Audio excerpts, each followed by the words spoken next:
আসসালামু আলাইকুম, welcome to my channel. আশা করি সবাই ভালো আছেন। আল্লাহর অশেষ রহমত আমরা সবাই ভালো আছি। আজকে আপনাদের সাথে শর্টকাট হালিম রান্না শেয়ার করব। হালিম মিক্স দিয়ে, 1 প্যাকেট হালিম মিক্স দিয়ে আমরা 5-6 জন অনায়াসে খাওয়া যাবে, সেভাবেই আপনাদের সাথে আমি শেয়ার করব কিভাবে 1 প্যাকেট হালিম মিক্স দিয়ে আমরা 5-6 জন খাবো, সেটা আপনাদের সাথে শেয়ার করব। দেখতে হলে সাথেই থাকুন। এই যে এখানে আমি হাড়ওয়ালা মাংস নিয়ে নিয়েছি। হালিমটা হাড়ওয়ালা মাংস দিয়েই ভালো লাগে, এর জন্য আমি এখানে 1 কেজির মতো হাড় নিয়ে নিয়েছি আর 1 প্যাকেট নিয়ে নিয়েছি হালিম মিক্স। তার সাথে ছিল এই যে এখানে হালিম মিক্সের যে মশলাটা, এই মশলা এই যে। আর এখন আমি মাংসের সাথে কী মশলা ব্যবহার করবো সেটা আপনাদের সাথে শেয়ার করতেছি। আমি প্রথমেই দিয়ে দেবো এই হালিম মিক্সের যে মশলাটা, সেটা আমি অর্ধেকটা দেবো, পুরোটা দেবো না। অর্ধেকটা যখন হালিম হয়ে আসবে তখন দেবো, তাই আমি এই যে বেশি অর্ধেকটা দিয়ে দেবো আর কম অর্ধেকটু রেখে দেবো পরে দেওয়ার জন্য। এখানে সব ধরনের মশলা আছে, তাই আমি অল্প অল্প করে এখানে মশলা ব্যবহার করব। তাই এখানে আমি দিয়ে দেব 1.5 টেবিল চামচ রসুন বাটা, 1 টেবিল চামচ আদা বাটা, 1 টেবিল চামচ জিরা বাটা, আর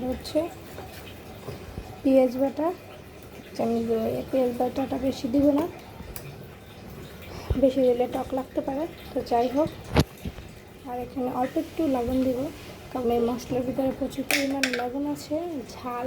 তো বাচ্চারা তত ঝাল খেতে পারে না, এর জন্য আমি এখন আর ঝাল দিব না। যখন রান্না করব তখন আস্ত কাঁচামরিচ দেবো 2-1টা, আর লবণটা দিয়ে দিলাম 1 চামচ, আর দেবো না, লাগলে পরে দেওয়া যাবে।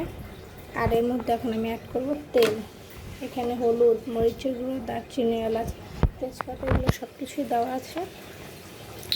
এখন আমি এখানে তেলটা অ্যাড করব। তেলটা দিয়ে আমি ভালো করে এখন মেখে নিব, আর মেখে আমি রেখে দিব 3-4 ঘন্টার জন্য। 3-4 ঘন্টা পরে আমি যখন এটাকে মশলা দিয়ে কষাবো, কোনো ধরনের মশলা দেবো না, শুধু পেঁয়াজ তেলে এরপরে তার মধ্যে আমি এই মাংসটা দিয়ে 4-5 মিনিট মতো কষিয়ে কুকারে নেড়ে চেড়ে ঢেকে দিব। তারপর সেদ্ধ হওয়া পর্যন্ত অপেক্ষা করব। এটা আমি ভালো করে মাখিয়ে নিই, তারপরে আপনাদের সাথে শেয়ার করতেছি। যত ধরনের মশলা আছে এই মাংসের মধ্যে দিয়ে দিলেই টেস্টটা বেশি আসে। যখন রান্না করবো শুধু পেঁয়াজটা তেলে দিয়ে দেবো, এছাড়া আর কোনো মশলা ব্যবহার করবো না। আর এখন দিয়ে দিলাম রাঁধুনি মাংসের মশলা। এখানে আমার যেহেতু গরম মশলা, এলাচ, দারচিনি এগুলো বাটা ছিল না, এর জন্য মাংসের মশলাটা দিলাম না। মাংসের মশলা না দিলেও চলবে। এখন আমি একটু এখানে ধনিয়ার গুঁড়ো দিয়ে দেবো। এই যে সব মশলা দিয়ে ভালো করে মাখানো শেষ। এখন আমি একটা ঢাকনা দিয়ে 2-3 ঘন্টার মতো রেখে দেব।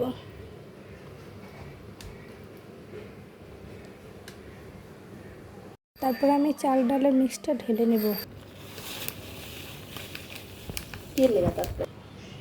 এই যে গরম পানির মধ্যে দিয়ে দিচ্ছি। এখন চামচের সাহায্যে ভালো করে নাড়াচাড়া করে নেব, যতক্ষণভাবে দলা না পেকে থাকে। আমি 3-4 ঘন্টার মতো এই গরম পানির মধ্যে ভিজিয়ে ভালো করে নাড়াচাড়া করে নেব।